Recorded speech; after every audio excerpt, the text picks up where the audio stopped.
Buen día, mi nombre es Gloria Sánchez San Román y esta es mi exposición tetramestral. Este tema es de la materia de Introducción a la Psicología Educativa y escogí el de la teoría del vínculo de Pichon-Riviere.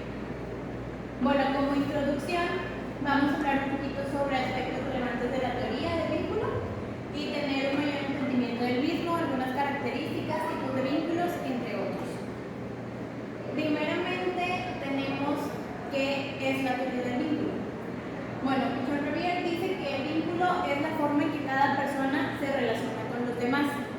También nos dice que el vínculo es una relación bidireccional entre un sujeto y otro. Por ejemplo, aquí en este diagrama tenemos que, digamos, el sujeto 1 va a afectar positivo o negativamente al sujeto 2 y de la misma manera el sujeto 2 va a afectar al sujeto 1.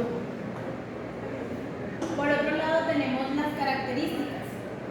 Primeramente mencionaba que, por ejemplo, para un recién nacido, él tiene el vínculo que es la condición de supervivencia. ¿Por qué? Porque no puede sobrevivir sin alguien más, sin su mamá, sin su papá o alguien que esté al cuidado de él, porque no puede hacer absolutamente nada. Entonces, este vínculo es de indefensión o desamparo. También tenemos que el vínculo pues, es una estructura compleja, ya que hay una triangularidad. No solamente están en juego el sujeto 1 y el sujeto 2, sino también la cultura. Entonces, siempre va a existir la relación entre el sujeto 1, cultura, y el sujeto 2 en el vínculo. Después tenemos la patología del vínculo. Aquí entran en juego dos aspectos importantes. El primero, que es la comunicación. Esta debe ser franca, directa, entre los dos sujetos del vínculo. Porque pues claramente entre una persona y otra se va a establecer esta comunicación y pues como decíamos anteriormente se modifican para bien o para mal. El segundo es el aprendizaje. Y pues es consecuencia de lo anterior, de la comunicación, ya que siempre que hay comunicación se aprende algo del otro. Después tenemos los vínculos patológicos. Tenemos el primero, que es el paranoico. Este está caracterizado por la desconfianza y la reivindicación que el sujeto experimenta con los demás. Después tenemos el depresivo, y este está caracterizado por la culpa y la expiación. La expiación es enmendar alguna culpa que tengamos.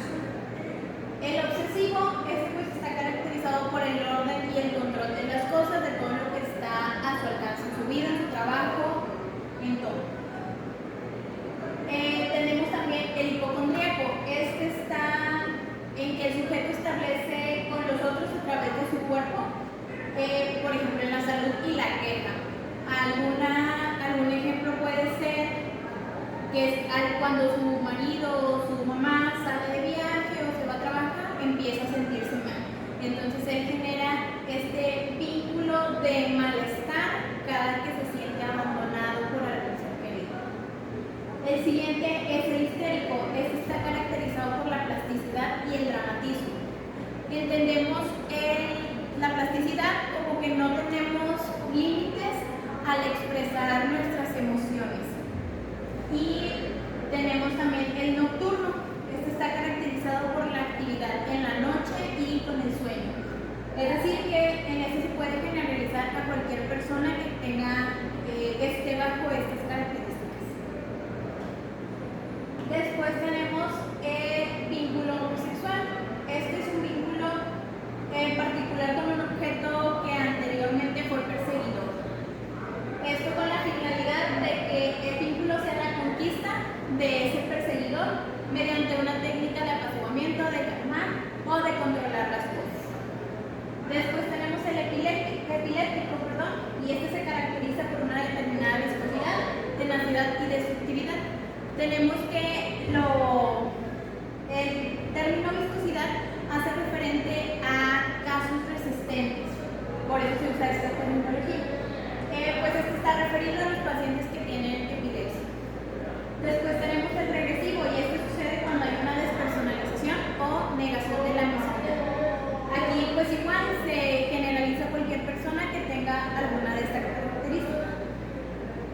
Después pasamos a los vínculos en las psicopatologías, y esto vamos a hablar un poquito menor.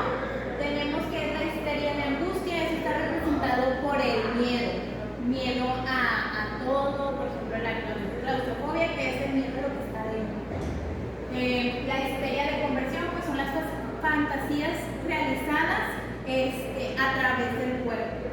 También tenemos la esquizofrenia, y pues es todo tipo de vínculos en uno mismo. Tenemos los cuadros confusionales, y está relacionado con el vínculo nocturno que mencionamos anteriormente, sobre la actividad de la noche y el sueño. Tenemos la neurosis obsesiva, que es el control del alter ego o del otro. En pues se tiende a querer tener el control de todo, a mantener vigilancia con algunas cosas. Después tenemos la psicosis, y esta es prácticamente igual. Pasa que quiere tener el control de todo, como en la neurosis obsesiva. Después tenemos el autismo. El autismo, en este caso, es el centro del vínculo esquizofrénico. Y pues en este caso ellos se aíslan de la realidad. Después tenemos el de perversiones, y pues en este vínculo existen diferentes tipos de vínculos dentro de él. A continuación tenemos observaciones sobre el vínculo. En primer lugar tenemos que cada vínculo tiene una significación particular para cada sujeto.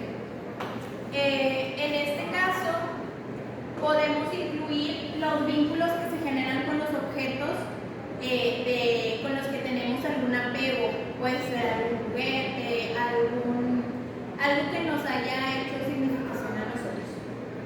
Después tenemos el vínculo está implicado todo y complicado todo.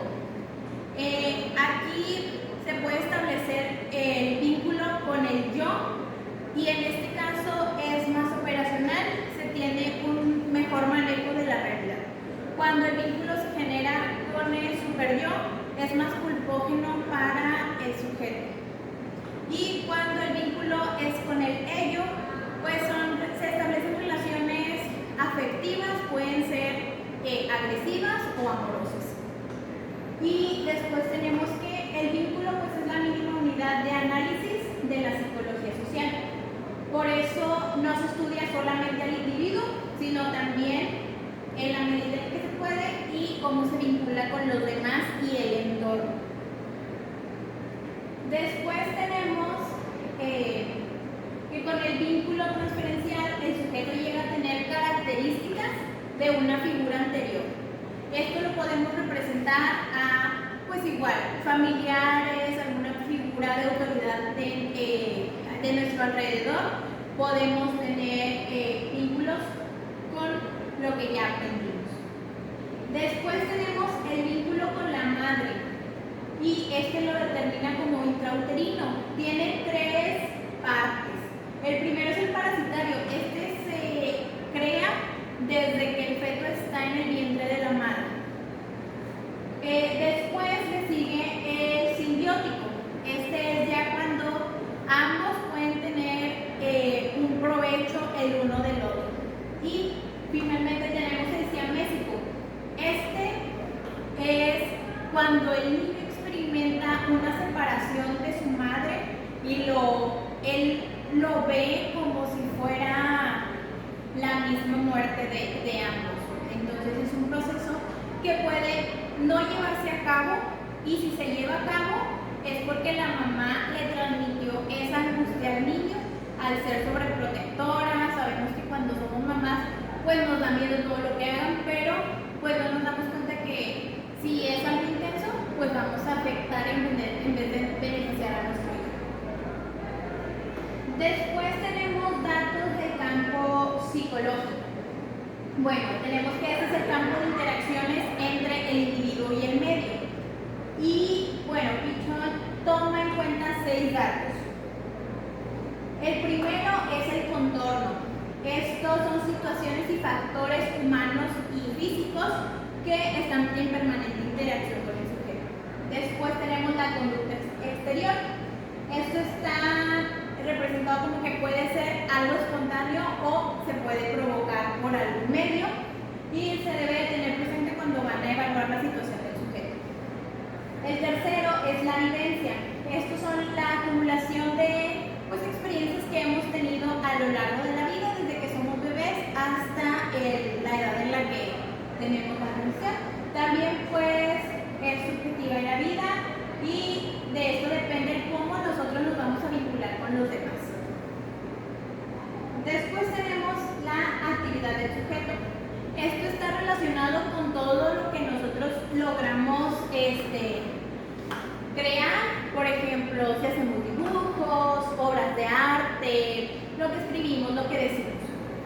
Después tenemos las modificaciones somáticas objetivas. Estos signos son observables en el cuerpo y hablan a través de nuestro estado de ánimo y también de nuestros sentimientos. Tenemos, por ejemplo, el sudor en las manos, el tener manos frías, también la dilatación de las pupilas. ¿Esto a qué nos hace referencia?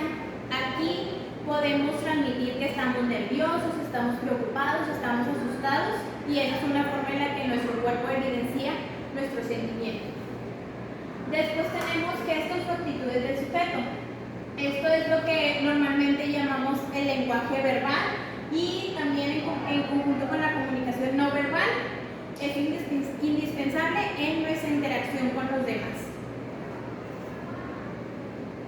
Bueno, para concluir esto, podemos darnos cuenta que es un tema bastante amplio y que no se abarcaron todos los puntos, pero se trató de incluir los más relevantes y es una teoría bastante interesante. Sin darnos cuenta, estamos presentes, esté presente en cada uno de nosotros y una vez que lo conocemos podemos analizar nuestros vínculos, podemos analizar cómo nos hemos relacionado con los otros y también detectar los vínculos que tenemos.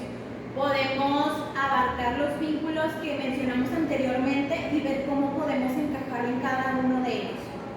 Así fue una actividad de la materia de esa semana y fue muy interesante y fue como me interesó hablar de este tema y podemos dar una reflexión adecuada a nuestra vida ya que entendemos un poquito de esta teoría.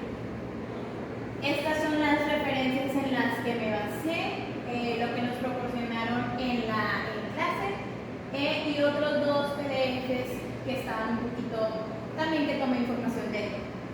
Y bueno, eso es todo. Muchas gracias por su atención y que pasen bonito día.